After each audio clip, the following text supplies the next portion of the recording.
मीठे बच्चे, बाप आए हैं तुम बच्चों की अविनाशी ज्ञान रत्नों से झोली भरने। यह एक एक ज्ञान रत्न लाखों रुपयों का है। प्रश्न है, गुप्त दान का इतना महत्व क्यों है? उत्तर, क्योंकि बाप तुम्हें अभी गुप्त ज्ञान रत्नों का दान देते हैं। इसे दुनिया नहीं जानती। फिर तुम बच्चे इन ज्ञान रत्नों का दान करने से विश्व की राजाई ले लेते हो। यह भी गुप्त है। न कोई लड़ाई, न कोई बारूद, न कोई खर्चा।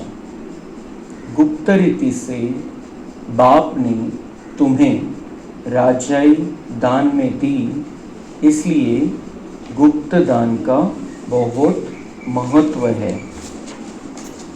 बाप द्वारा ज्ञान का जो गुप्त दान मिला है, उसकी वैल्यू को समझ अपनी झोली ज्ञान रत्नों से भरपूर करनी है। सबको गुप्त दान देते जाना है।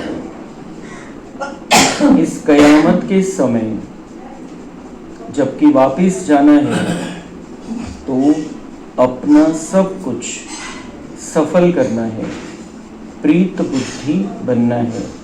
मुक्ति और जीवन मुक्ति का रास्ता सबको बताना है। बाबा आए हैं हम बच्चों की झोली ज्ञान रत्नों से भरणे. हे ज्ञानाचे रत्न बाबा आपल्याला रोज देतोय. आणि हे जे रत्न आता दुनियेमध्ये पैसे, बँक बॅलन्स, प्रॉपर्टी यांना महत्त्व दिलं जातं, पण असं आहे की आपण इतकं कमवतो, इतकं पळतो, त्याच्यासाठी इतकी मेहनत घेतो आणि एका सेकंदामध्ये सगळं सोडून निघून जायचं. जब समय आता है ये सब कुछ, ये जो कमाई है यहाँ ही छोड़ के चले जाते हैं. फिर जिनके लिए करते हैं, छोड़ के जाते हैं जिनके लिए, उनको भी वो भी ऐसा समझते इन्होंने इनका कर्तव्य किया. वो कोई उस तरीके से सोचते नहीं है कि इन्होंने हमारे लिए ये किया, वो किया, ऐसा किया. केलं त्यांनी, त्यांचं कर्तव्य होतं, कमाई होती आणि केलं त्यांनी. तो बाबा हमको सिखा रहा है कि आप करना है, कमाई करनी है, यहाँ के लिए करनी है, जो जीवन चलाने के लिए, आपके अपने जो है उनका जीवन चलाने के लिए अभी जितना आवश्यक है उतना करो. लेकिन जो साथ में आने वाली कमाई है वो कमाई महत्वपूर्ण है. वो कमाई क्या कर रहे हो आप, जो साथ में चलेगी, जे सोबत येणार आहे. इथलं एक पैसा सोबत येणार नाही. तो साथ में क्या आता है, जो आत्मा ने अपने अंदर भर लिया है, ज्ञान, गुण, शक्ति. ये जो हमने हमारे अंदर बाबा ने हमको दिया है, हमने भर लिया है, उसका महत्व बाबा हमको बार बार समझाता है कि ये जो ज्ञान रत्न है यही आपके साथ में चलने वाले हैं. यही आपका जीवन, जो आने वाला जीवन है, आने वाली नई दुनिया में उसको श्रेष्ठ बनाने वाले हैं. तो ये क्या, कितना आप अपने अंदर भर रहे हो. ये ज्ञान रत्न बाबा हमको इतने देता है और इतने सुंदर ज्ञान रत्न देता है जिसकी कल्पना भी हमने नहीं की थी. इतनी बातें, ऐसी बातें बाबा हमको सुनाता है जिससे हमारा मन शांत हो जाता है, बुद्धि स्थिर हो जाती है और हमको सुख महसूस होता है, आनंद महसूस होता है अगर हम इन ज्ञान रत्नों को पचाते हैं. बाबा देता है, हम लेते हैं और उसके अंदर हम प्रोसेसिंग करते हैं, तो पचाते हैं. तो ज्ञान रत्नों को पचाते हैं और अपना बना लेते हैं. उसका परिणाम होता है कि हमारे संस्कार बदल जाते हैं, हमारा स्वभाव बदल जाता है और मतलब जीवन ही बदल गया. तो यहाँ का भी फायदा. और फिर जब हमारे संस्कार बदल जाते हैं तो हम ऐसे संसार में जाएंगे जो दिव्य संस्कारों वाली दुनिया है. इसलिए वहाँ के लिए हमको कमाई करनी है. फिर बाबा जो ये कार्य बाबा का चल रहा है, ये कार्य गुप्त आहे. गुप्त दान का महत्व दुनियेमध्ये पण गुप्त दानाला महत्व दिलेलं आहे. लेकिन जो दान देते हैं वो तो समझ में आ जाता है सबको, किसने कितना दिया, किसका क्या है, और वो भी नाम बढ़ा चढ़ा के उनका नाम शो करते हैं कि इन्होंने इतना दिया, फिर नाम लिखा जाता है, पावत्या दिल्या जातात. तो दुनिया में तो जो पैसे का दान करते हैं, कुछ देते हैं, वो तो दिखाई देता है. लेकिन यहाँ पर भगवान जो ज्ञान का दान दे रहा है वो गुप्त है. वो सिर्फ जो अंदर आते हैं, मुरली सुनते हैं, उनको ही समझ में आता है. ये तो दुनिया वालों के लिए तो गुप्त है. उनको क्या पता क्या दिया जा रहा है, यहाँ पर भगवान क्या बांट रहा है. दुनिया वाले जब तक आएंगे नहीं, सुनेंगे नहीं, समझेंगे नहीं, तब तक पता नहीं चलता है उनको क्या चल रहा है इनका अंदर. तो इसलिए गुप्त दान है ये, बाबा गुप्त दे रहा है. लेकिन किन के लिए गुप्त नहीं है? जो आ गए, बन गए बाबा के. लेकिन दुनिया में बाबा कहते हैं, वो जो कहते हैं गुप्त दान, लेकिन वो गुप्त होता नहीं है. करते हैं, बता देते. कोई थोड़े से लोग रहते हैं जो दान किया वो बताते नहीं है किसी को, बहुत थोड़े लोग रहते हैं. लेकिन बाबा कहते हैं असली गुप्त दान तो ये है जो बाबा आपको दे रहा है अभी, जो दुनिया वाले समझ नहीं पा रहे हैं कि गुप्त रूप से आया हुआ भगवान कैसे हमको गुप्त दान दे रहा है ज्ञान रत्नों का, जो हमारे अंदर परिवर्तन ला रहा है. अंदर ही अंदर हम परिवर्तित होते जा रहे हैं. हमारा भाग्य बनता जा रहा है, बढ़ता जा रहा है. हम अपना जीवन दिव्य बना रहे हैं. हम अपना 5000 वर्षों का रिकॉर्ड सुंदर बना रहे हैं. ये थोड़ी किसी को पता है. उनको लगता है कोई सत्संग है, जाते हैं, सुनते हैं. इसलिए बाबा कहते हैं ये गुप्त है. लेकिन ये जो गुप्त दान हम प्राप्त कर रहे हैं, ये किसी के भी नसीब में नहीं है. जो दुनिया वाले बाहर बैठे रहते हैं, उनके नसीब में ये ज्ञान नहीं है. हम बहुत भाग्यशाली आत्माएं हैं जो हम बाबा के बन गए, और ये ज्ञान डायरेक्ट स्वयं भगवान हमको दे रहा है. इसलिए इसका महत्व रखना है, फिर अपने अंदर लेकर हमें ये दान सबको करना है. अभी वापस जाने का समय है, कयामत का समय. इसलिए बाबा कह रहे हैं अभी अपना सब कुछ तन मन धन सफल करना है, उससे अपना भाग्य बना लेना है. वरदान है भोलेपन के साथ ऑलमाइटी अथॉरिटी बन, माया का सामना करने वाले शक्ति स्वरूप भव. कभी कभी भोलापन बहुत भारी नुकसान कर देता है. सरलता भोला रूप धारण कर लेती है. सरळ राहायला पाहिजे, बाबा हे शिकवतो आपल्याला. पण भोळं नाही बनायचं की काहीच कळत नाही आणि आपण फसवले जातो. बाबा सिखाता है ऐसा भोला नहीं बनना. और फिर क्या है उसके साथ में भोलेपन में बाबा कह रहे हैं लेकिन ऐसा भोला नहीं बनो जो सामना नहीं कर सको. तो सामना करने का तरीका बाबा ने हमको सिखाया है. सामना मतलब कोई हमारे सामने आके कुछ गलत कर रहा है और हम उसका झगड़ा करके सामना करें, वो नहीं. लेकिन बाबा का जो सामना करने का जो भाव है, बाबा जो कह रहे हैं, उसमें बाबा कह रहे सरलता के साथ समाने और सहन करने की शक्ति चाहिए. सरलता बाबा कह रहे एक तो भोलेपन में नहीं बदलना चाहिए, की असंच अंधविश्वास कोणावरती नाही ठेवायचं, एवढं भोळं नहीं बनायचं. परखने की शक्ति होनी चाहिए हमारे अंदर, निर्णय करने की शक्ति होनी चाहिए. फिर सरलता के साथ हमारे अंदर क्या होना चाहिए? सरलता तो होनी चाहिए, बिल्कुल सरल रहना है हमको. सोपं असलं पाहिजे आपलं जीवन, आपलं व्यवहार, आपलं बोलणं चालणं. पण त्याच्यासोबत समाने और सहन करने की शक्ति चाहिए. समाते भी आना चाहिए. मतलब बाबा हमको इतना सुंदर बैलेंस सिखाता है जो कोई कभी कल्पना भी नहीं कर सकता है. एकीकडे बाबा म्हणतोय की सरळता पाहिजे, भोळपण नाही पाहिजे. अजून बाबा त्याच्या पुढे जाऊन म्हणतोय की सरळतेचा अर्थ काय कि समाना आना चाहिए. जो समा सकते हैं, बात आई, खत्म कर ली, किसी की बात समझ में आ गई, कुछ पता चला, समा लो अंदर, फैलाओ नहीं उसको. और सहन करने की शक्ति, सहन करो. भोलापन मतलब फिर आप बिल्कुल लूज हो गए, कमजोर हो गए, किसी ने फंसा दिया. बाबा कहते हैं सहन करने की शक्ति अपने अंदर धारण करो. ही सुंदर बॅलन्स. आता आपण जेव्हा एखाद्या परिस्थितीमध्ये राहू तेव्हा याचं प्रॅक्टिकल लक्षात येईल की कसं करायचंय. हम सुन रहे तो हम ये डाटा अंदर भर रहे हैं, फिर जो प्रैक्टिकल सिचुएशन हर एक के सामने अलग अलग आती है.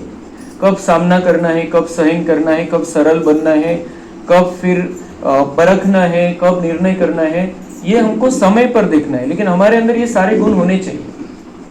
ये बाबा सिखा रहा है.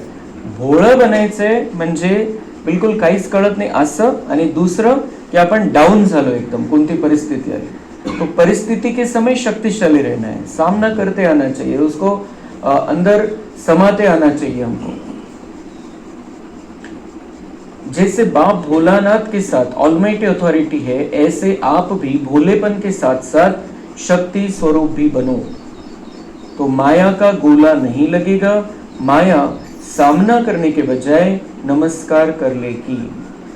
तो भोलेपन के साथ साथ बाबा की इच्छा है, भावना है कि हम शक्ति स्वरूप स्थिति में रहे, शक्तिशाली स्थिति में रहे. ऐसे बाबा कहता है जिनका मन भोला है वही बाबा को पसंद आते हैं. तुमच्या मनामध्ये काही असं नाहीये, काही गडबडवालं नाहीये, काही काळं नाहीये मनामध्ये. जो भोले, ऐसे बाबा को भोले बच्चे पसंद आते. बाबा के सामने हमको भोला ही रहना है. लेकिन जब दुनिया के कांटेक्ट में आते हैं तो हमको परखते भी आना चाहिए. फिर बाबा कह रहे अगर आप शक्ति रूप नहीं बनोगे तो माया तो वार कर लेगी. शक्ति रूप नहीं है मतलब आपको सहन नहीं हुआ, आप सामना नहीं कर सके, बिलकुल भोले बन गए, काही समजत नाहीये, तर त्यावेळेला काय होईल की शक्तीच राहिलेली नाही, तर माया अटॅक करेल. माया तर याच संधीची वाट बघत असते की तुम्ही केव्हा कमजोर पडता. तो हमको सदा शक्तिशाली रहना है. तो बाबा कहते माया सामना नहीं करेगी आपका, आपको नमस्कार करेगी. कोई भी पेपर आएगा हमको डाउन फील नहीं होगा उसमें, हमें लगेगा हम जीत गए, हम पास हो गए. माया का नमस्कार करना मतलब हम पास हो गए. स्लोगन, अपने दिल में याद का झंडा लहराओ तो प्रत्यक्षता का झंडा लहरा जाएगा. दिल में बाबा की याद. अब झंडा लहराते हैं हम तो वो झंडा एक ऐसा है कि वाइब्रेशन आते हैं. घर पर जब झंडा रहता है तो बाबा के वाइब्रेशन हम वो स्टूल के द्वारा भी कैच कर सकते, थोड़ा वो रहता है. और दूसरी बात ये है कि संदेश जाता है कि बाबा के बच्चे का घर है, कि बाबा का बच्चा यहाँ पे रहता है. तो जो भी हमारे भाई बहन समझ जाते हैं कि हम यहाँ जा सकते हैं, यहाँ का पानी पी सकते हैं, कुछ थोड़ा तो वो उसको थोड़ा तो ये होता है कि ये बाबा का झंडा लगा हुआ है. तो उस झंडे का ये परिणाम, और फिर ये संदेश जाता है कि ये शिव का ध्वज है. वो ध्वज देखने के बाद मन में चलता है कि क्या है ये, ऐसा झंडा तो कहीं देखने में नहीं आता है, ऐसा कुछ अलग है इनका. वो झंडे से भी सेवा होती है. लेकिन बाबा कहते हैं मेन बात क्या है, अंदर झंडा लहराओ. मतलब आपके अंदर मन बुद्धि में बाबा की याद रहनी चाहिए सदा. तो ये झंडा जब लहराएंगे मतलब बाबा की याद रहेगी बुद्धि में, तो प्रत्यक्षता का झंडा लहरा जाएगा. प्रत्यक्षता का झंडा, बाबा प्रत्यक्ष हो जाएगा, समझ में आ जाए. क्योंकि हम बाबा के बच्चे बाबा की याद में हैं, हम बाबा से कनेक्टेड है, तो सबको हमारे द्वारा बाबा का परिचय मिलेगा, हमारे द्वारा बाबा सबको समझ में आएगा, हमारे द्वारा बाबा सबके सामने होगा. सब उनको समझ में आएगा कि ये भगवान है, मेरा बाबा है. लेकिन उसके लिए क्या कि मध्ये पाहिजे बाबा, आपल्यामध्ये बाबा पाहिजे फक्त. अव्यक्त इशारे, विशेष याद की यात्रा को पावरफुल बनाओ, ज्ञान स्वरूप के अनुभवी बनो. आप श्रेष्ठ आत्माओं की शुभ वृत्ति व कल्याण की वृत्ति और शक्तिशाली वातावरण अनेक तड़पती हुई, भटकती हुई, पुकार करने वाली आत्माओं को आनंद, शांति और शक्ति की अनुभूति कराएगी. तो याद की यात्रा कैसे होनी चाहिए, पावरफुल, बहुत शक्तिशाली होनी चाहिए.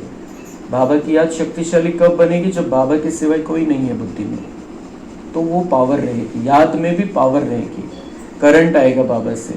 तो ज्ञान स्वरूप का, और ज्ञान स्वरूप का अनुभवी बनना है. मतलब ज्ञान जो हम ले रहे हैं, मुरलीमध्ये बाबा आपल्याला ज्ञान देतो, मग त्याचं स्वरूप आपल्याला बनायचंय. बाबा जे सांगतोय ते प्रॅक्टिकल मध्ये आणायचं. ज्ञान का स्वरूप बनना मतलब उसको प्रैक्टिकल में लाना. फिर उसके साथ उसका अनुभवी बनो। बाबा कह रहे हैं उसको प्रैक्टिकल में रहो और प्रैक्टिस करते रहो, एक्सपीरियंस। तो ज्ञान स्वरूप, ज्ञान लेना, स्वरूप बनना, और फिर उसका अनुभव भी करते जाना, एक्सपेरिमेंट करते जाना, एक्सपीरियंस करते जाना। फिर हमारी हम जो श्रेष्ठ आत्माएं हैं, बाबा के बच्चे, भगवान के हम बच्चे हैं डायरेक्ट, हमारी शुभ वृत्ति और कल्याण की वृत्ति से शक्तिशाली वातावरण बनता है और अनेक तड़पती हुई, भटकती हुई, पुकार करने वाली आत्माओं को आनंद, शांती और शक्ती की अनुभूती होती रहेगी।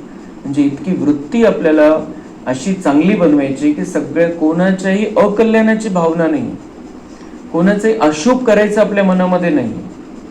आपल्याला कोणाचा पार्ट लक्षात आला तर आपण सावधान राहायचंय, परखून घ्यायचंय, किती लिमिट मध्ये त्याच्या कॉन्टॅक्ट मध्ये राहायचंय, किती दूर राहायचंय, हे आपण करायचंय। पण मनातली जी आहे शुभ भावना कोणाविषयी कमी नाही झाली पाहिजे। दुनियेमधल्या प्रत्येकाविषयी शुभ विचार करायचा है आपण। कोई बहुत बड़ा आतंकवादी भी है, बहुत बड़े बॉम्ब्स डाल रहा है, कुछ कर रहा है, वो कुछ भी गलत कर रहा है। कोई बहुत बड़ा देश का अध्यक्ष है, वो सोच रहा है कि मैं इस देश को खत्म कर दूं, कितना बड़ा महापाप की सोच है। लेकिन ऐसे समय भी बाबा हमको सिखाता है उसके प्रति भी शुभ भावना। शुभ भावना क्या? इसका कल्याण हो जाए, इसकी बुद्धि थोड़ी और स्थिर हो जाए, ये इसको भगवान का परिचय मिल जाएगा इससे। तो ये शुभ भावना तो हर एक के प्रति रख सकते हैं, चाहे कोई कैसा भी है। तो ये शुभ भावना हम रखेंगे, कोई किसी के संस्कार कैसे भी है, ये शुभ भावना हम रखेंगे, हमारा पुण्य जमा हो जाएगा और हम वातावरण में भी वैसे वाइब्रेशन फैलाएंगे। तो परिणाम क्या होता है कि हम जब ऐसी स्थिति में रहते हैं, ऐसा वातावरण अपने आसपास क्रिएट करते हैं, तो जो भी भटकती, तड़पती हुई, पुकार करने वाली, चिल्लाने वाली आत्माएं हैं, उनको सुकून मिलेगा, उनको शांति मिलेगी। क्योंकि वाइब्रेशन कैसे है? कल्याण की भावना की, किसी का बुरा हो जाए, किसी के प्रति गुस्सा, द्वेष, नफरत, ये नाही आहे वातावरण में। हे सायन्स समजून घ्यायचं आपण की जे काही मध्ये चाललेले ते वातावरणामध्ये पसरत आहे। दुनियेमध्ये किती दूर जाईल तो प्रश्न वेगळा, आपली जितकी शक्ती वाढेल तितकी, पण आपण जिथं राहतोय त्याच्या आसपास ते वातावरण बनत जातं। तो पहले तो हमको वो वातावरण खुद ने बनाए हुए खराब वातावरण का सामना तो पहले हमको करना पड़ेगा। इसलिए बाबा कहते कभी भी शुभ ही सोचना है, हर पल शुभ सोचना है, चाहे कुछ भी हो जाए और चाहे कैसे भी आत्मा मेरे सामने आ जाए। तो हम सबसे पहला फायदा तो हमको होगा, हम जहाँ रहते हैं उनको होगा, परिवार वालों को होगा, सबको फायदा मिलेगा। तो इसलिए बाबा समझाते हैं कि ये आपकी जो वृत्ति है उसका परिवर्तन करो, शुभ सोचो, शुभ बोलो, शुभ कर्म करो।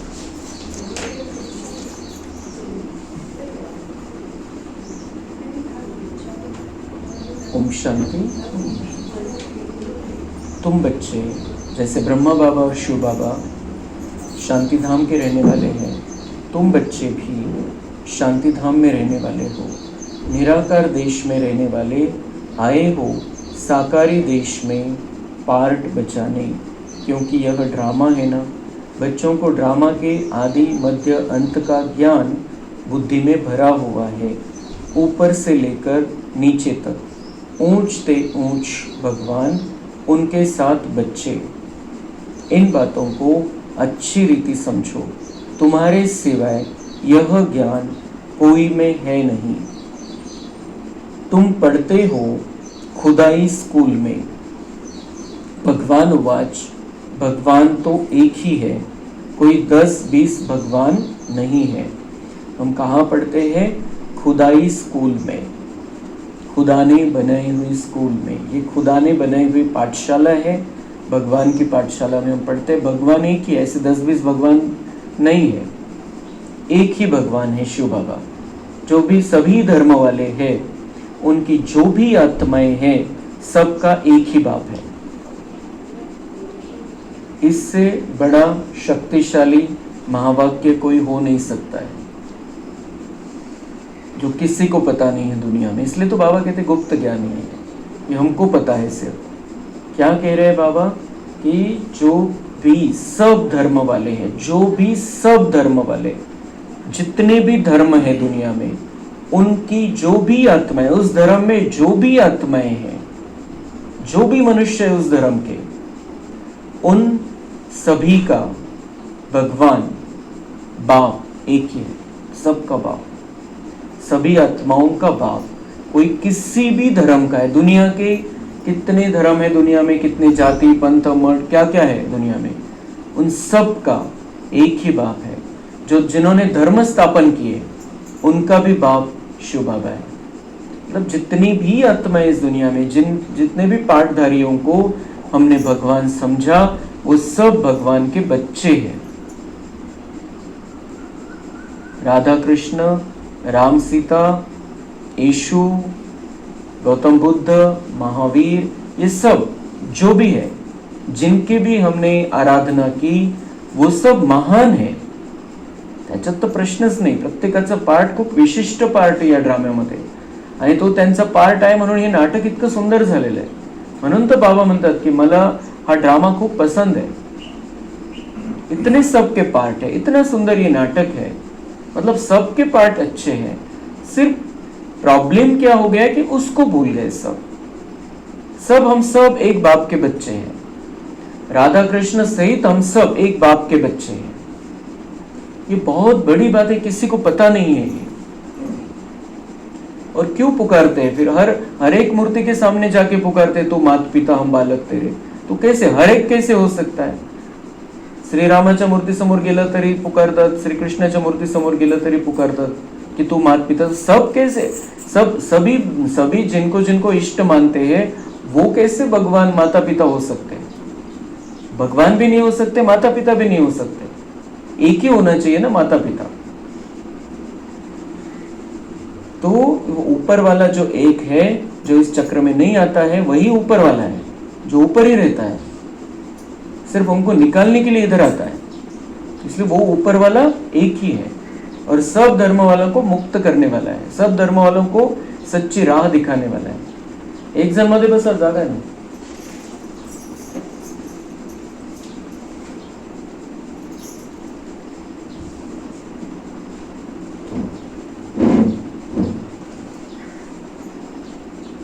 फिर बाप सृष्टि रचते हैं तो कहा जाता है प्रजापिता ब्रह्मा। वो बाप सबका बाप है, सृष्टि रचता है, मतलब इस सृष्टि को नया बनाता है, फिर से पुरानी से नया बनाता है। तो किसके द्वारा करता है? प्रजापिता ब्रह्मा के द्वारा। शिव को प्रजापिता नहीं कहेंगे, शिव को प्रजापिता नहीं कहेंगे, प्रजापिता ब्रह्मा है। शिव तो सभी आत्माओं का परम पिता है, ये प्रजापिता है। मनुष्यों की जो दुनिया है उसका पिता, मनुष्य शरीरों के से। प्रजा तो जन्म मरण में आती है, आत्मा संस्कार के आधार से जन्म मरण में आती है। फिर चाहिए प्रजापिता ब्रह्मा। गाया हुआ है परमपिता परमात्मा प्रजापिता ब्रह्मा द्वारा रचना रचते हैं, उनको बुलाया ही जाता है पतित पावन आओ। जब दुनिया पतित बनती है और उनका अंत होता है, तब ही बाप आते हैं पतित से पावन बनाने। अब तुम जान गए हो, बाप आते भी एक बार है और कभी आते ही नहीं। अभी तुमको सारी नॉलेज मिली है, तुम ड्रामा के एक्टर्स हो ना। ड्रामा के एक्टर्स को सबकी एक्ट का जरूर पता होना चाहिए कि क्या क्या पार्ट है। वह होता है छोटा हद का पार्ट ड्रामा, उनका तो सबको पता पड़ जाता है। तुम भी देख कर आते हो, चाहो तो लिख भी सकते हो, याद कर सकते हो। छोटा सा होता है, यह तो बहुत बड़ा बेहद का ड्रामा है जिसको तुम सतयुग से लेकर कलयुग अंत तक जानते हो। अभी तुम बच्चे जानते हो, हमको बेहद के बाप से बेहद का वर्षा मिलता है, फिर हद के बाप से हद का वर्षा, हद की प्रॉपर्टी मिलती है। तो जो दुनिया में जो नाटक सिनेमा ये चलता है, तो बाबा कहते हैं वो छोटा रहता है, उसका एक टाइम लिमिट रहता है, 3 घंटे 2 घंटे। तो उसको कोई भी कहानी बता सकता है, दुनिया में कोई भी देख कर आ जाए तो कहानी बता सकता है। लेकिन ये जो कहानी है ये पूरे 5000 वर्ष का नाटक है। और बाबा कहते हैं ये कहानी सिर्फ आप जानते हो, हमको सब पता है। फक्त ऍक्च्युअल मध्ये कोणाचा कोणत्या जन्मामध्ये कोणता पार्ट है हे बाबांनी नाही सांगितलं आणि नाही सांगायला पाहिजे, क्योंकि हम तो फिर उसी चक्कर में फंस जाएंगे, हम देवता बनना ही भूल जाएंगे। आपल्याला वाटेल की आपल्याला समजलं पाहिजे, बाबा सांगतोय ना समजलं पाहिजे. आज कोणाचं तरी सांगेल, उद्या कोणाचं तरी सांगेल कोणत्या जन्मामध्ये कोण कोण काय काय होतं. हम भूल जाएंगे कि हमको देवता बनना है, हमको अपने संस्कार बदलने हैं, हमको अपने पाप कर्मों को खत्म करना है, ये भूल जाएंगे. और यही तो करने के लिए बाबा आया है. तो बाबा क्यों हमें किसकी वैसे कहानी बताएगा, कहानी के डिटेल्स बताएगा, इस जन्म में उसने ये किया, इस जन्म में ये, इस जन्म में वो. हमारे भी बारे में हमको जानने की जरूरत नहीं है. हमको पता है हम देवता थे, ऐसे नीचे नीचे नीचे उतरते हैं और अभी यहाँ पर है इस शरीर में. और फिर दुनिया की हालत हमको पता है कैसा कैसा होता है 5000 वर्ष में. तो बाबा कहते हैं सतयुग के स्टार्ट से कलयुग अंत तक इस कहानी जो है ये तुम ही जानते हो. बड़े बड़े इतिहास के तज्ञ हैं देश विदेश, भारत में भी और बाहर भी, बहुत सारे इतिहासकार होकर गए. लेकिन 2500 वर्ष के पहले क्या था इस दुनिया में किसी को पता नहीं है. त्यांच्याकडे जो इतिहास आहे तो फक्त 2500 वर्षांचा इतिहास आहे. त्याच्या आधी काय होतं हे कोणालाच माहिती नाही दुनियामध्ये. लेकिन बाबा कहते आप सब जानते हो उसके पहले क्या था. 2500 वर्ष के पहले त्रेता था, फिर उसके पहले सतयुग था, और उसकी जो था वहाँ पर क्या था कैसे था ये सब बाबा ने हमको बताया है.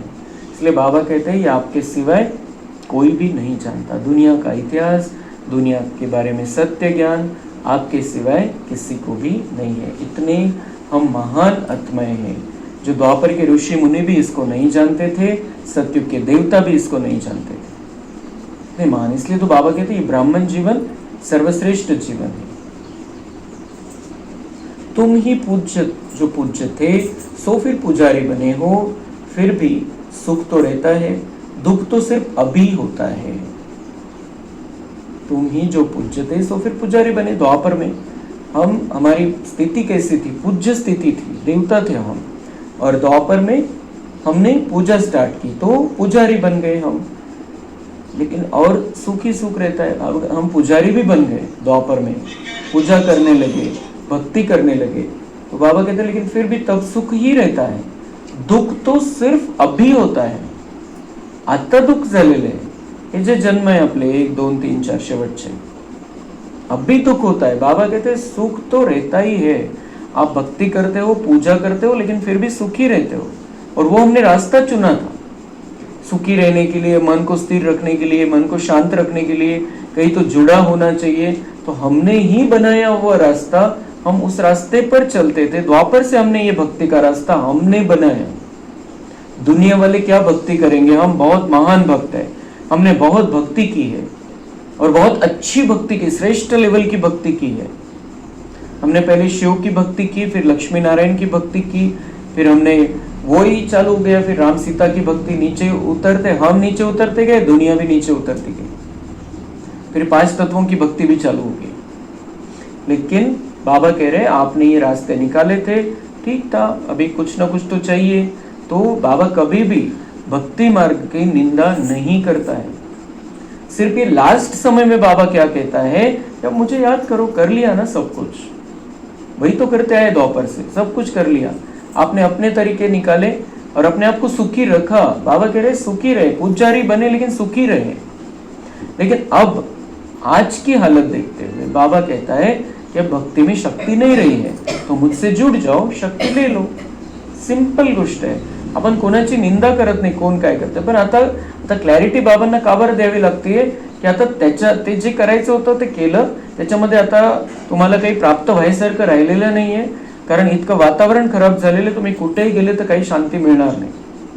वे भावना ऐसे रहती थी कि हम गंगा स्नान करेंगे तो बहुत सब कुछ अच्छा हो जाएगा. फिर वो तो बस बाद में सिर्फ एक प्रोसिजर बन गई, जाना है स्नान करके आना है. कोणी त्या भावनेने पण जात नाही की आपण गंगेवरती जातोय कशासाठी. पहले वो भावना रहती थी, तो वो वाइब्रेशन अंदर बदल जाते होंगे, पॉजिटिविटी आती होंगी कि हम अभी गंगा स्नान कर रहे हैं तो मन पवित्र फिर हो जाता होगा, विचार शुद्ध हो जाते होंगे, कुछ ना कुछ थोड़ा बहुत तो परिणाम होता होगा उसका. पाप धुलते नहीं थे लेकिन मन में पॉजिटिविटी तो आती होंगी कम से कम. लेकिन अभी तो सिर्फ प्रोसीजर, सिर्फ वो रह गए, ये जा रहे वो जा रहे, हमको भी जाना है, बस ये रह गया है. इसलिए बाबा कहते हैं वो सब कुछ खत्म हो गया, उसको अभी फुल स्टॉप लगाओ और अब आगे बढ़ो, उसके आगे का रास्ता चुनो. मैं आ गया हूं, जो तुमने किया उसका फल दे रहा हूं, ये फल ले लो. अभी अभी ये ज्ञान रूपी फल ले लो और अपना भाग्य बना लो, अभी मुझे याद करो सिर्फ और शक्ती ले लो, बस हे इतकं सिंपल आहे. त्याच्यामध्ये कन्फ्यूज होण्यासारखं किंवा किचकट असं काहीच नाही, बहुत सिंपल.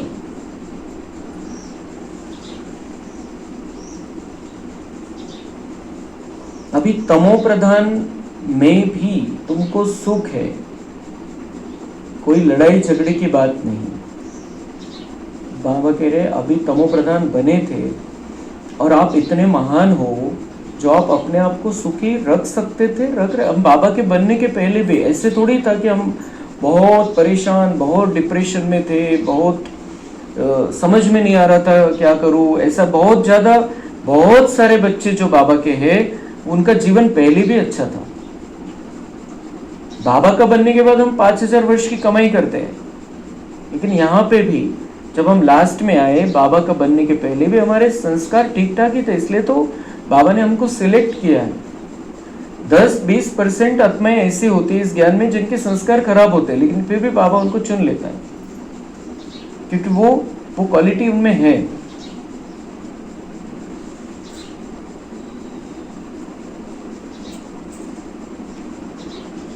तुम बच्चों को तो सत्युग त्रेता द्वापर में भी सुख है, क्लियर बाबा बता रहा है. द्वापर में भी हम सुख में हैं, बहुत सुखी है हम, बहुत सुख देखा है हमने. जब तमो प्रधान शुरू होता है तब थोडा दुःख होता है, तमो प्रधान जब शुरू होता है तब थोडा. आणि अजून एक त्याच्यामध्ये की आपल्याला का बरं थोडंसं काही झालं तर सहन का बरं होत नाही, कारण आपण खूप सुख बघितलेलं आहे, खूप चांगलं जीवन बघितलेलं आहे. ती सगळी रेकॉर्डिंग आहे आपल्यामध्ये, आणि म्हणून थोड़ा कहीं झालं तो आपल्याला वाटतं कि ऐसा कैसे हो गया, ऐसा नहीं होना चाहिए. लेकिन हमको अभी इन सब बातों से ऊपर उठना है. अभी हमको वही बुद्धि में रखना है कि मुझे इतना सुख स्वरूप बनना है जो मैं भी मेरे अंदर सुख का अनुभव करूं और दूसरों को भी सुख देता जाऊं. हमारे ये जो थोड़ा हो या ज्यादा हो उसमें परेशान नहीं होना है. हम सुख स्वरूप आत्माएं हैं, तो अपने अंदर के सुख को जागृत करना है. बाबा कह रहे अभी तमो प्रधान बन गए थे, फिर भी आप सुख का अनुभव कर सकते हो. हम तो प्रोसेस में आ गए, अभी सुखी बनने के प्रोसेस में आ गए. तमो प्रधान से सतो प्रधान बन रहे हैं. बाप समझाते हैं ये है ही तमो प्रधान दुनिया. तुम जानते हो यह बेहद का ड्रामा है, इनसे कोई भी छूट नहीं सकता है. मनुष्य जब दुख में तंग हो जाता है तब कहते हैं भगवान ने ऐसा खेल क्यों रचा है. तो ये बाबा कहते हैं ये बेहद का ड्रामा है, बहुत बड़ा ड्रामा है, बहुत अच्छे इसमें आपने पार्ट बजाए, दुनिया बहुत अच्छी थी, और ये ड्रामा है इसलिए कोई छूट नहीं सकता है. सिंपल गोष्ट है. बाबा म्हणते ड्रामा है और हर एक कलाकार का इसमें पार्ट है, छूट कैसे सकता है. किसी को भी छोड़ दिया तो ड्रामा पूरा होगा ही नहीं. हर एक का पार्ट फिक्स है, हर एक का पार्ट फिक्स है. कोई 5 साल के लिए भी नीचे आ सकता है लास्ट में, उसका भी पार्ट फिक्स है. उसका पार्ट है 5 साल के लिए जो नीचे आता है, उसका पार्ट है 4995 साल शांति में रहने का पार्ट है. उसका है पार्ट, उसकी लेवल उतनी है कि वो 5 साल आके पार्ट बजा सकता है. यहाँ पर इतनी लेवल है. तो बाबा कहते लेकिन आना तो है, उसके बिना ये ड्रामा पूरा नहीं होगा. बाबा कहते कि जब आप सुख में हो, बहुत मजे ले रहे हो यहाँ पर, तब नहीं पुकारते. तब जब दुख में तंग हो जाते हैं तब क्या कहते हैं, लास्ट में क्या कहते हैं, ऐसा खेल क्यों रचा. ये जो संकल्प आते हैं ये सिर्फ हमें इसी जन्म में आ सकते हैं. अभी जो लास्ट जन्म में हम आ गए बाबा के बनने के पहले, बाबा का ज्ञान मिलने के बाद तो ये संकल्प ही नहीं आना चाहिए, क्योंकि खेल का पता चल गया. लेकिन पहले आ सकते हैं लास्ट के जन्म में की का बरं बनवली ही दुनिया, अशी इतकी खराब दुनिया कशासाठी बनवली. लेकिन बाबा कहते अगर भगवान रचे ही नहीं तो दुनिया ही नहीं होती, कुछ नहीं होता. फिर रचलीच नसती तर पडलो असतो तिथं सगळे परमधाम मध्ये. इथं येऊन आत्मा प्रॅक्टिकल मध्ये सगळं अनुभवते. इथं येऊन सगळ्या प्रकारचं किती सुंदर रचना आहे या दुनियेची. आपल्या शरीराची किती सुंदर रचना आहे, और कैसे चलता है ये खेळ. किती मोठं आश्चर्य आहे सगळं, की कशा प्रकारे हे सगळे कान, नाक, डोळे कशा प्रकारे कार्य करतात, आतले पार्ट्स कसे कार्य करतात. खूप आश्चर्य है सगळं। तो और सिर्फ हम आत्मा बिंदु बन के वहां पड़े रहते तो क्या मतलब है उसमें। इसलिए बाबा कहते हैं अभी दुनिया आपको खेलना तो चाहिए, घर में पढ़ पढ़ के क्या करेंगे। तो इसलिए बाबा ने ये डिसाइड किया होगा, जब भी शुरू हुई होगी, जब भी अभी क्या स्टार्टिंग पॉइंट बाबा ने नहीं बताया, क्योंकि हम बहुत सारे फिर अलग अलग चक्कर में फंस जाएंगे, इसलिए बाबा ने स्टार्टिंग पॉइंट नहीं बताया। लेकिन ये जो चक्र है ये बाबा ने कहा अनगिनत बार घूमा है, मतलब इसकी आदि कब हुई ये नहीं बता सकते हैं, बेहद का है ये भी। स्टार्टिंग कब हुई, एंड तो होना ही नहीं है, ये तो चलता ही रहना है, अनादि है। स्टार्ट कब हुई, कैसे हुआ, कैसे किसको पार्ट मिले स्टार्ट में, ये नहीं, फिर वो बहुत ज्यादा चक्कर में फंस जाएंगे सब। इसलिए वो बाबा को पता है लेकिन बताता नहीं है बाबा, और हमको जानना भी नहीं, कोई जरूरत नहीं। हम यहाँ पर हैं, हमको देवता बनना है, अपने आप को दुखों से छुड़ाना है, सबको वो रास्ता बताना है। अगर भगवान रचे ही नहीं तो दुनिया ही नहीं होती, कुछ नहीं होता। रचता और रचना तो है ना। तो बाबा क्या करता है, फिर उसने डिसाइड किया कि अभी ये अपने हिसाब से चलेंगे, मैं 5000 वर्ष के बाद जाके इनके दुख को दूर कर दूंगा, इनको सही रास्ता बता दूंगा, फिर ये नए सिरे से चालू हो जाएगी। जब हम बहुत ज्यादा दुख में आ जाते हैं तब वो आ जाता है। तो रचना और रचता तो है ना, उनकी डिटेल भी है, सतयुग से कलयुग अंत तक, बाकी थोड़े रोज है। तुम भी प्रैक्टिकल में देखेंगे, पहले से ही तो नहीं दिखाएंगे। 5000 वर्ष का बाकी थोडा चक्र है, वह अभी थोडी दिखा देंगे। बाबा म्हणतात सगळं काही तुम्हाला लगेच समजणं सांगायची गरज नाही, प्रॅक्टिकल पण पाहिजे असं म्हणून आपण इथं दुनियेमध्ये बघा किती सरप्राईजला किती महत्त्व असतं, किती महत्त्व देतात सरप्राईजला, की मला अचानक जायचं आहे, मला काही त्यांना न सांगता मला पोहोचायचं, त्यांना एक आनंद मिळतो वेगळाच। तो इसलिए बाबा कहते हैं आपको भी मैं कुछ बातें सरप्राइज रखता हूँ और फिर अंत में आपको सब पता चल जाएगा। तो हर बात हमको ऐसा ज्यादा कोशिश नहीं करनी चाहिए कि मुझे ये जानना ही है, मला हे कळालंच पाहिजे मग मला पुढे जायचं, ऐसे नहीं। जब जिस बात की जरूरत है बाबा हम तक पहुंचा देगा।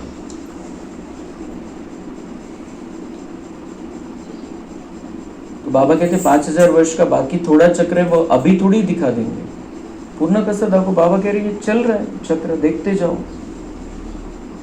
जब होगा तब उनको भी साक्षी हो देखेंगे। जो होना होता है वह कल्प पहले मौफिक होगा, यह तो देखते ही हो। तैयारियां हो रही है, विनाश तो होगा जरूर, सबकी तैयारी हो रही है, वह ड्रामा में पहले से ही नूंद है, विनाश जरूर होगा।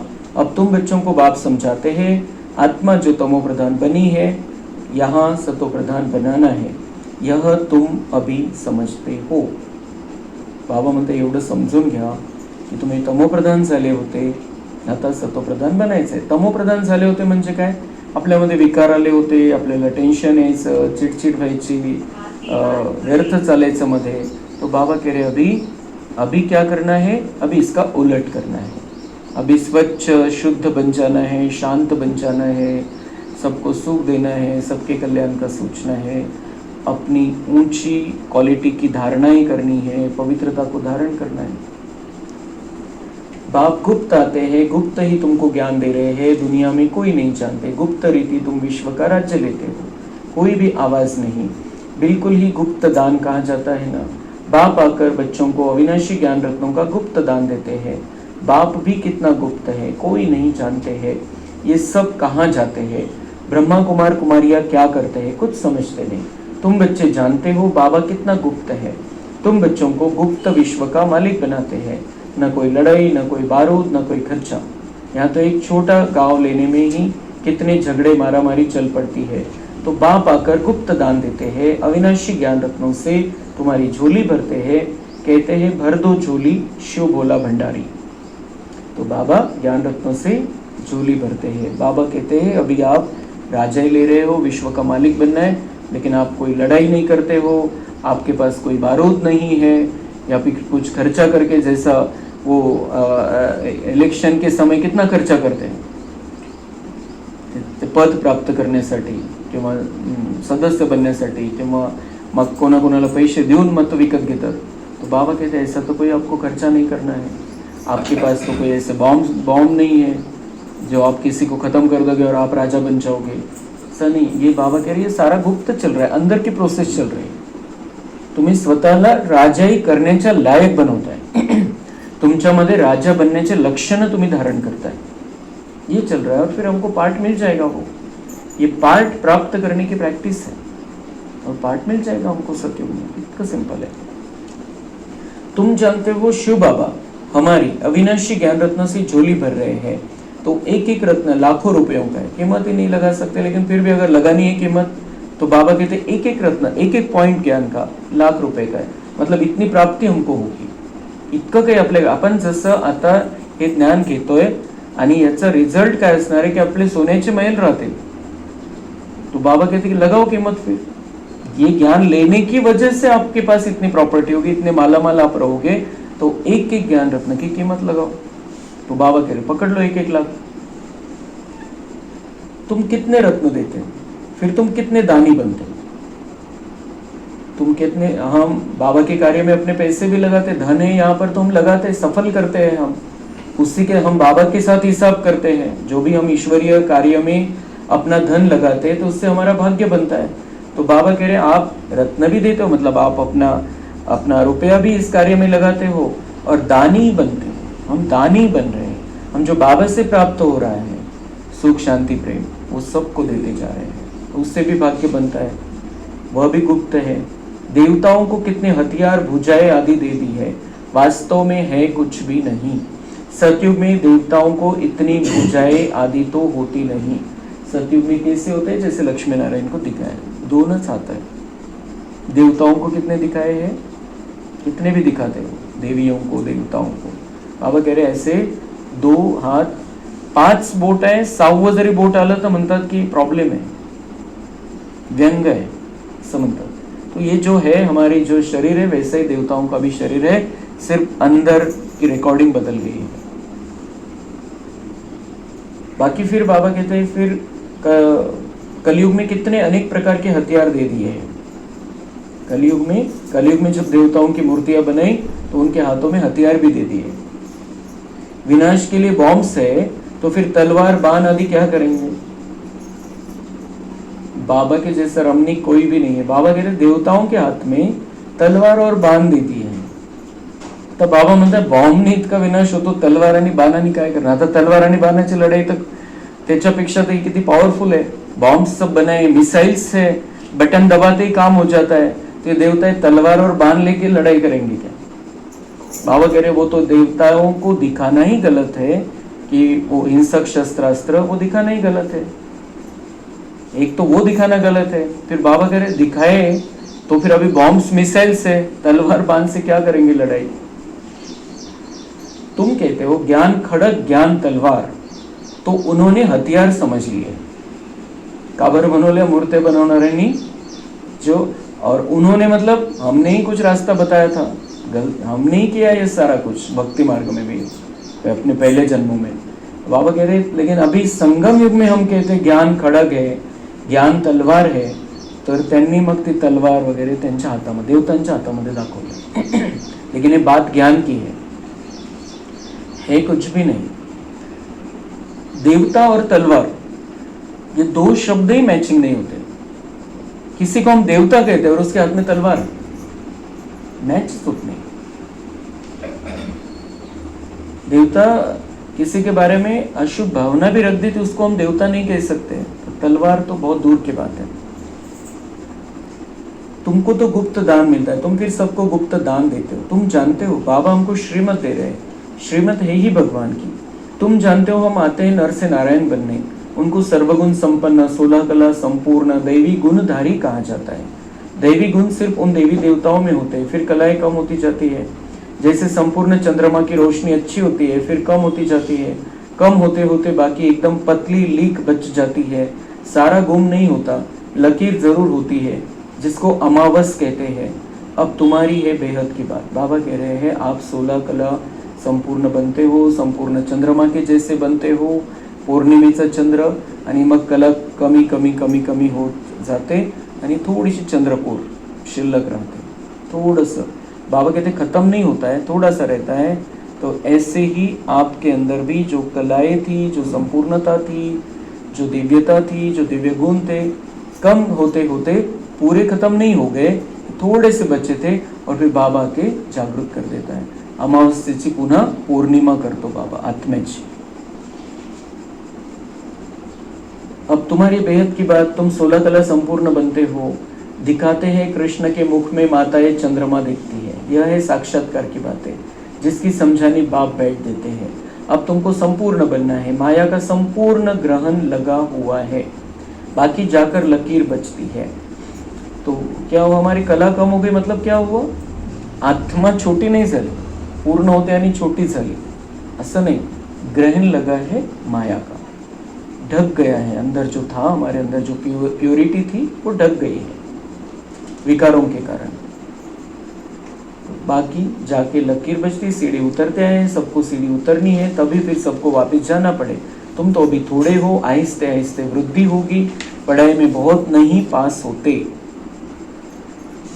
बाबा कह रहे अभी तुम थोड़े हो, बढ़ते जाओगे. तब जब ये मुरली चली होगी 1965 के लगभग, तब बहुत थोडे थे. त्यावेळेस बाबांचे 10,000 बच्चे पण नसतील.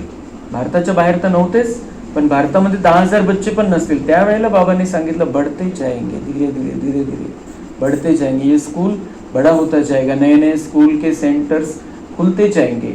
लेकिन पढ़ाई में सब पास नहीं होते. ये पढ़ाई है, कोण कसा अभ्यास करतो त्याच्यावरच अवलंबून आहे. असं काही चमत्कार किंवा जादू नहीं है, छू मंत्र नहीं है, या बाबा खैरात में नहीं दे देता है.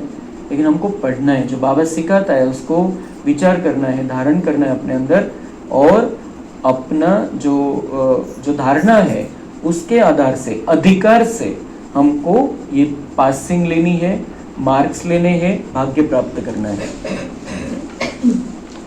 तुम्हारे सेंटर्स भी धीरे धीरे वृद्धि को पाते रहते हैं. समय नजदीक आता जाएगा, फिर समझेंगे इन्होंने क्या है. दिन प्रतिदिन वृद्धि को पाते रहे, नंतर लक्षात येईल सगळ्यांचं. आणि आता जसं लक्षात यायला लागलेलं आहे ये क्या है ओम शांति वाले. अभी जब संस्था बढ़ती जाती है तब कोई ना कोई खराब भी उसमें आ जाते हैं. देख देख कर, गर्दी देख कर इधर सब जाते हैं, ऐसा वैसा.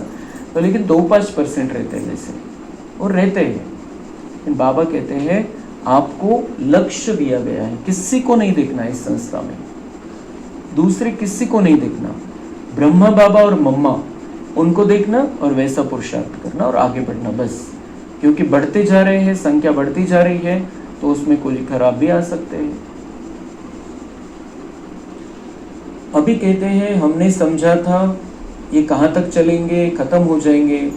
त्यांना वाटत होतं, ब्रह्मा बाबा गेले त्यावेळेला वाटत होतं ही संस्था संपून जाईल आता. काय किती यांचे तरी, आणि ते गेले, जे मेन होते ते गेले निघून. जैसे हर संस्था का हाल होता है कि उसका जो संस्थापक होता है वो जाने के बाद कोई प्रगति नहीं होती.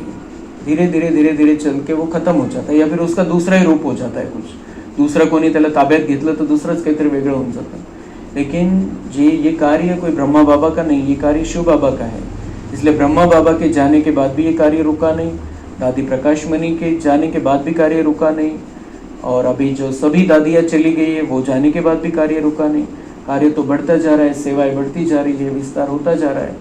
तो इसलिए ये जो संस्था है ये मनुष्य की बनाई हुई नहीं है, भगवान की बनाई हुई है. इसलिए जब वो 10,000 थे उस समय बाबा के टाइम पे, आज कितने हो गए उसकी गिनती भी नहीं करते. पकड़ते हैं कि 10-15 लाख मुरली सुनते होंगे, वो भी रेगुलर वाले नहीं. रेगुलर वाले तो बहुत कम है जो मुरली सुनते हैं. और वही बाबा ने कहा कि रेगुलर मुरली सुनने वाले ही 9 लाख में आने वाले हैं. तो इतने सब कुछ है, सब कुछ विस्तार हो गया, इतना कुछ बढ़ गया है. इतने सेंटर्स, सब 150 देशों में लगभग अभी ब्रह्मा कुमारी पहुंच गई है. और ऐसा कोई देश नहीं होगा जहाँ सेंटर तो नहीं होगा. बाकी के 40-50 देश जो बच्चे हैं, कोई ना कोई बाबा के बच्चे तो वहाँ पर जरूर है. तो इतना विस्तार हो गया है इनके जाने के बाद, क्योंकि चला रहा था वो, और ये भी अभी उसके साथ हो गए संपूर्ण बन के. इसलिए ये बहुत अलग है, ये दुनिया वालों को समझ में आने लगा है अभी. तो बाबा कहते फिर क्या था कि वो कहाँ तक चलेंगे, खत्म हो जाएंगे. शुरू में इस डर से बहुत भाग गए, बहुत तो नहीं छोड़ दिया कि ये सब कहीं खरा नहीं आता, बहुत भाग गए. पता नहीं क्या होगा, न यहाँ के न वहां के रहेंगे, इससे तो भागो. धड इकडचे राहणार नाही, तिकडचे राहणार नाही असा विचार करून इथून निघून गेले. उसको बाबा कहते भागंती हो गए, भाग गए, भाग गए. फिर उनमें से आते रहते हैं, रिटर्न तो आते, समझ में आता है क्योंकि ज्ञान का बीज तो पड़ा है अंदर, पता है दुनिया में क्या नहीं, और कुछ भी नहीं पड़ा है दुनिया में, इधर ज्ञान का बीज पड़ा है अंदर, तो वो बराबर खींचता है और वापस आ जाते हैं. उनको समझ में आता है इतना ऊंचा ज्ञान है, छोड़ के हम कहाँ पड़े, इसलिए वो सब रिटर्न आ जाते हैं. रिटर्न आके, लेकिन रिटर्न आते हैं लेकिन भाग के गए, भागंती हो गए, तो वो पाप हो गया, इसलिए वो उतनी कमाई नहीं कर सकते हैं. इसलिए हमको पक्का करना है कि एक सेकंड भी, मतलब भाग के छोड़ के जाने का तो विषय नहीं, लेकिन एक सेकंड भी ये नहीं भूलना है कि मैं बाबा का बच्चा हूं, भगवान ने मुझे अपना बनाया है.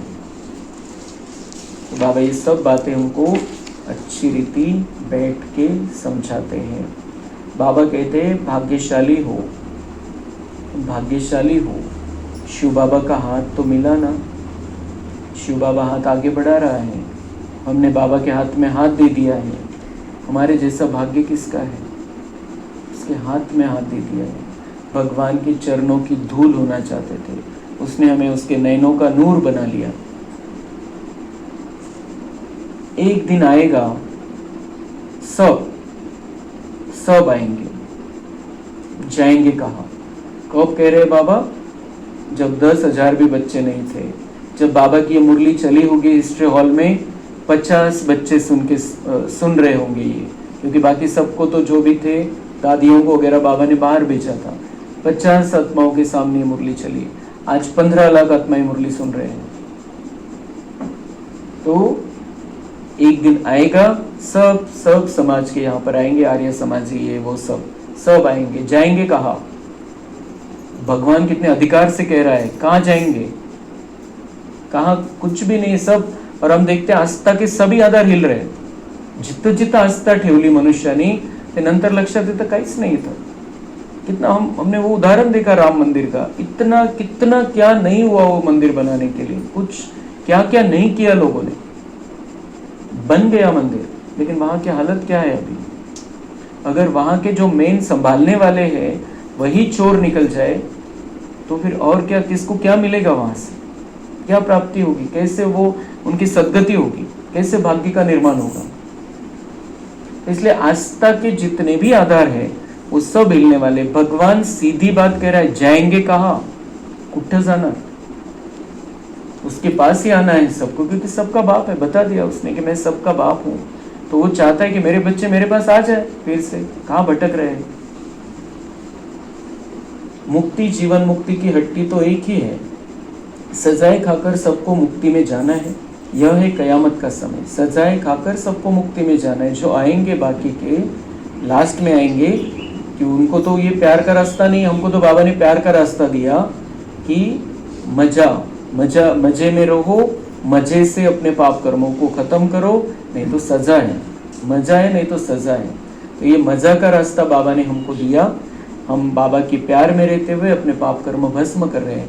लेकिन जो लास्ट में आएंगे, बाकी के इधर उधर भटक रहे हैं, बाबा के पास आ जाएंगे, तो बाबा सीधा कह रहा है, सजाए खाकर सबको मुक्ती में जाना है. त्यांच्या पाप कर्माची त्यांना सजा भेटेल. आपण बाबांची आठवण करतो, तर आपण जे पाप कर्म केलेले प्रत्येकाने केलेले, आपण बाबांच्या आठवणीमध्ये खूप ज्वालामुखी आठवण आहे, खूप पॉवरफुल आठवण आहे बाबांची, तर ते पाप जळून खाक होतील. खूप राहिलेले म्हणून असं एक तास बसलो आपण आणि सगळं जळून खाक झालं असं नाही होणार. ऐसा नहीं कि मैंने योग किया और पाप खत्म नहीं हुए, ऐसा नहीं. ये प्रोसेस से पूरी 63 जन्म में बहुत सारे पाप किए, लेकिन हमको बाबा ने ये रास्ता दिया है, मुझे याद करो और वो जला डालो. जो पाप का खाता तुम्हारे अंदर है उसको जलाना चालू कर दो, जला डालो उसको. लेकिन उनके लिए तो ये रास्ता नहीं है जो बाहर वाले हैं. तो बाबा कहते हैं फिर उनको सजा देके पापों से मुक्त किया जाएगा और फिर वो मुक्ति में जाएंगे. मुक्ति में रहना है उनको. वो 2500 वर्ष ये दुनिया नहीं देख पाएंगे, कम से कम ये सुंदर दुनिया. फिर जब दुनिया खराब होने लगेगी तब उनको नीचे आना है.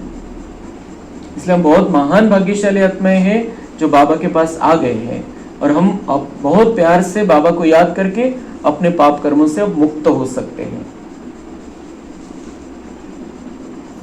यह है कयामत का समय जो कुरान में बताया गया है, मुस्लिम धर्म के अनुसार भी। बाबा कहते ये वही समय है। ये आत्मा ये शरीर रूपी कब्र में फंस गई थी। अब इस कब्र से बाबा हमको जगा कर समझा रहा है। ते समजतात ती डेड बॉडी याच्यासाठी ठेवतात की खुदा आके इनको जगाएगा और इनका हिसाब करेगा।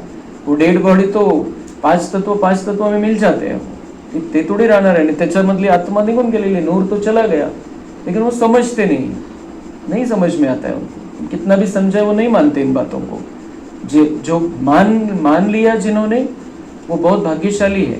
कहीं मुस्लिम लोग सेंटर चला रहे हैं, मुस्लिम भाई बहन सेंटर चला रहे हैं, लेकिन बहुत थोड़े हैं। तो बाबा कह रहे हैं ये कयामत का समय है, आत्मा इस शरीर रूपी कब्र में फंस गई है और बाबा जगा रहा है और अभी हिसाब किताब का समय है। तो सब वापस जाएंगे। यह है साजन की बारात, हमारा साजन शिव बाबा, हम सब आत्मा रूपी सजनिया, और बारात में हम जा रहे हैं। और बारात में हम कैसे जाने वाले हैं? उसके साथी बनकर। नवरदेवासोबत कोण जातं? जे जवळचे असतात ते। तो ऐसे कैसे बारात जाएगी? वह भी साक्षात्कार होगा, तुम्हारे सिवाय और कोई देख न सके। आगे चल के बाबा सब साक्षात्कार बताएगा हमको, क्या क्या होने वाला है, कैसे होने वाला है। Wait and watch, wait and सी।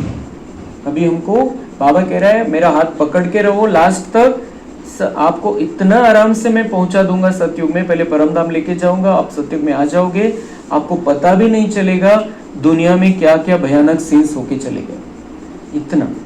तो साक्षात्कार बाबा दिखाता रहेगा, तो हमारे पर यहाँ का असर ही नहीं होगा कुछ। इसलिए अंत तक, अभी अंतिम समय आ गया है, और जब तक हम यहाँ से परमधाम न जाए तब तक बाबा का हाथ नहीं छोड़ना है। अच्छा, ओम शांति।